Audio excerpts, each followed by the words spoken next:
Sa araw-araw na pagpasok ni Sean sa trabaho, iyon ang kanyang naging routine sa araw-araw, kasama na rin ang hindi pagkalimot sa pagbibigay ng simpleng tulong sa isang pulubi sa park na kanyang dinadaanan patungo sa kanyang trabaho.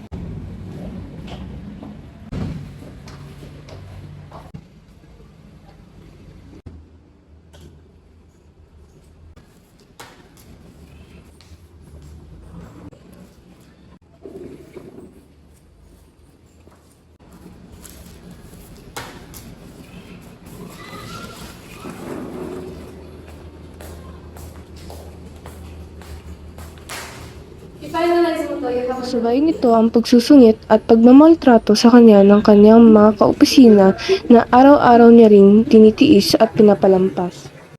Isang araw, may mga hindi inaasahang pangyayari na talagang ikinatatakot at ikinalungkot niya. You have a meeting po with Mr. Munoz at 8:30 and you also have a meeting with Miss Malyari at 1. Good morning, ma'am. Ito po yung mga files na pinagawa. Na-finalize na po yan.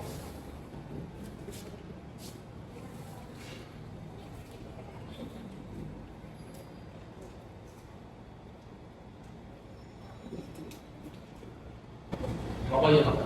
Galing. Kailangan mo. Thank you po, sir. Thank you, ma'am.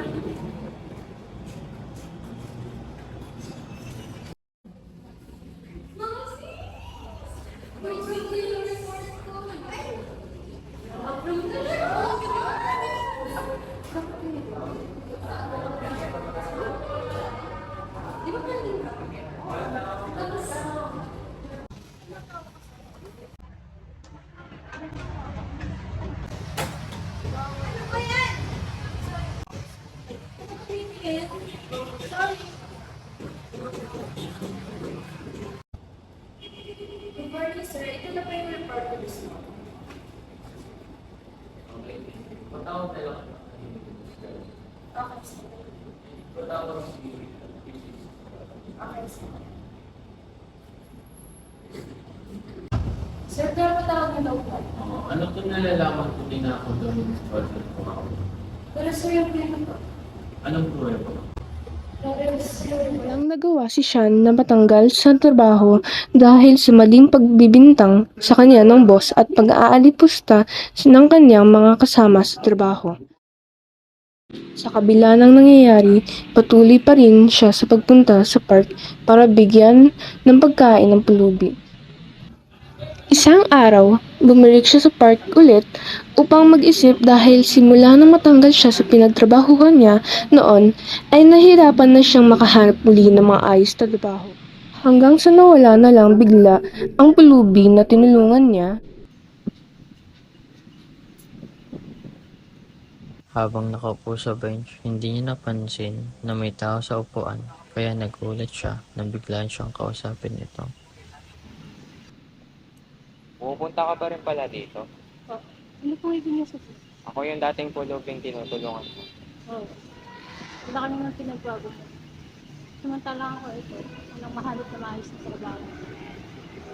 Dahil sa pagtulong ni Sean kay Robbie na isang pulubi, na-inspire ito na ayusin at pagbutihin ang kanyang buhay. Dahil na-realize niya na may mga tao pa rin mabuti at maniniwala sa kanya. Kaya nagsumikap siya at nagtrabaho upang mapabuti ang kanyang buhay.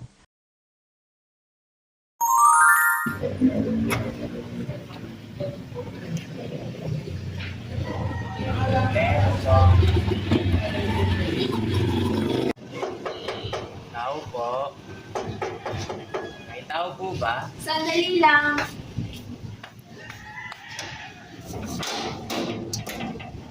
Ano yun? Ako po yung bagong tatalinis dito.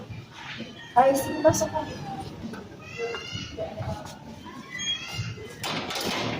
Sige, dito ka na. Halika dito sa loob.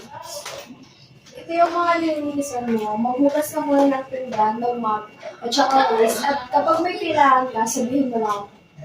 Sige po. Sige mo naman. Ilang buwan pa lamang si Robbie na dating pulubi ay nakitaan na siya ng kasipagan at determinasyon ng kanyang amo. Kung kaya naman inalok siya nito ng scholarship kung sakaling gugustuhin niya muling mag-aral. Tinanggap naman ito ni Robbie at tuwang-tuwa dahil hindi niya inaasahan ang tulong na ito. Lumipas ang ilang taon, nakapagtapos si Robbie ng pag-aaral kasabay ng kanyang pagtatapos sa pagtatrabaho na nakapagpaaral sa kanya. Dahil naisipan niya magtayo ng kanyang sariling business, hindi kalaunan naman at ito ay lumago rin.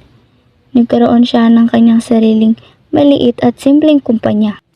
Sa kabila ng estado ng kanyang buhay, nakaangat man at may kaya na, hindi pa rin siya nakakalimot dahil tuwing nagkakaroon siya ng libreng araw o oras, bumabalik siya sa park upang hanapin ang babaeng tumulong sa kanya. Matagal na panahon na ang nakalipas, ngunit tinanggap ni Robbie ang tulong na ito ng napakalaking utang na loob. Dahil isa ito sa mga taong kanyang naging inspirasyon upang ayusin, pagbutihin at ituloy pa ang kanyang buhay. Kung kaya, nung nakita niyang muli ang taong tumutulong sa kanya noon, ay hindi na siya nag-aksaya ng panahon upang matulungan ito. Inalok niya ito na magtrabaho sa kanyang kumpanya bilang pasasalamat at tulong nito sa kanya noong siya ay isang hamak na pulubi lamang sa paningin ng iba.